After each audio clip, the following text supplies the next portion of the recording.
ഞങ്ങൾ ഇത്രേ ചെയ്തുള്ളൂ. ഇത് മൂന്നിനെയും കൂടെ ഒന്ന് ബ്ലെൻഡ് ചെയ്യും. ഓക്കെ, മൂന്നിനെയും കൂടെ ബ്ലെൻഡ് ചെയ്തപ്പോൾ എന്തായി? Accelerating cultivation and tourism with technology. Okay, ഇവിടെ കൃഷിയെയും അതോടൊപ്പം തന്നെ ടൂറിസത്തെയും അതോടൊപ്പം അഗ്രികൾച്ചറിനെയും കൂടെ ഒരുമിച്ചാക്കിയപ്പോൾ എന്തായി? ഇത് ഒരു ഇന്നോവേറ്റീവ് ആയിട്ടുള്ള ഒരു പ്രൊജക്റ്റ് ആയിട്ട് മാറി.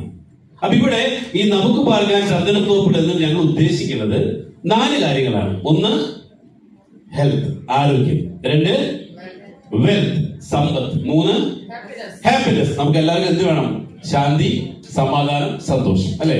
4-ാമത്തേതാണ് ലെഗസി, നാളെ നമ്മുടെ മക്കൾക്ക് കൈമാറ്റം ചെയ്യപ്പെടാൻ പറ്റുന്ന ഒരു സാധനം. അപ്പൊ നമ്മൾക്ക് ജീവിക്കുമ്പോൾ ആരോഗ്യം കിട്ടി, സമ്പത്ത് കിട്ടി, സന്തോഷം കിട്ടി, അതോടൊപ്പം തന്നെ നാളെ മക്കൾക്ക് ഹാൻഡ് ഓവർ ചെയ്യാനും പറ്റുന്നു. 4 ഒരൊറ്റ ഷോട്ടിൽ. എങ്ങനെയുണ്ട്? കൊള്ളാലോ? എങ്കിൽ നമുക്കൊന്ന് ചിന്തിക്കേണ്ട കാര്യം, എങ്ങനെയാണ് ഇതിന് ആരോഗ്യം കിട്ടുന്നത്? സാധാരണ ആരോഗ്യം കിട്ടുന്നത് എന്ത് ചെയ്യണം? വല്ല വിറ്റാമിൻ പൗഡർ മേടിച്ച് കഴിക്കട്ടെ, അല്ലേ? അപ്പൊ എങ്ങനെയാണ് ആരോഗ്യം ഇത് കിട്ടുന്നത് എന്ന് മനസ്സിലായി. എങ്ങനെ ആരോഗ്യം കിട്ടുന്നത്? ക്ലിയർ ആയോ? അല്ല, ആരോഗ്യം കിട്ടണമെങ്കിൽ എന്ത് വേണം ശരിക്കും?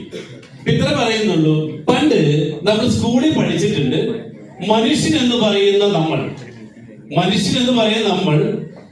പഞ്ചമഹാഭൂതങ്ങളാൽ നിർമ്മിതമാണ്. കേട്ടിട്ടില്ലേ?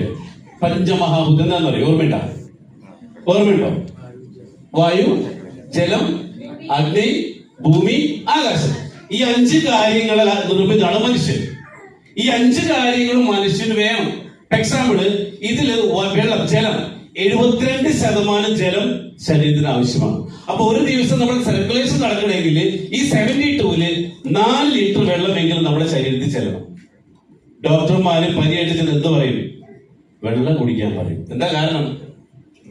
ഡോക്ടർക്ക് അറിയാം നിങ്ങൾക്ക് അസുഖം വരാൻ കാരണം 4 ലിറ്റർ വെള്ളം ശരാശരി മനുഷ്യൻ പ്രായം നോക്കിയിട്ട് വെയിറ്റ് നോക്കിയിട്ടാണ് 2 മുതൽ 4 ലിറ്റർ വെള്ളം വരെ കുടിക്കേണ്ടതുണ്ട്. അപ്പൊ എന്താ പ്രശ്നം? അസുഖം വരാൻ ഒന്നാമത്തെ കാരണം നമ്മൾക്ക് വേണ്ടത്ര രീതിയിൽ വെള്ളം ശരീരത്തിലേക്ക് ചെല്ലുന്നില്ല.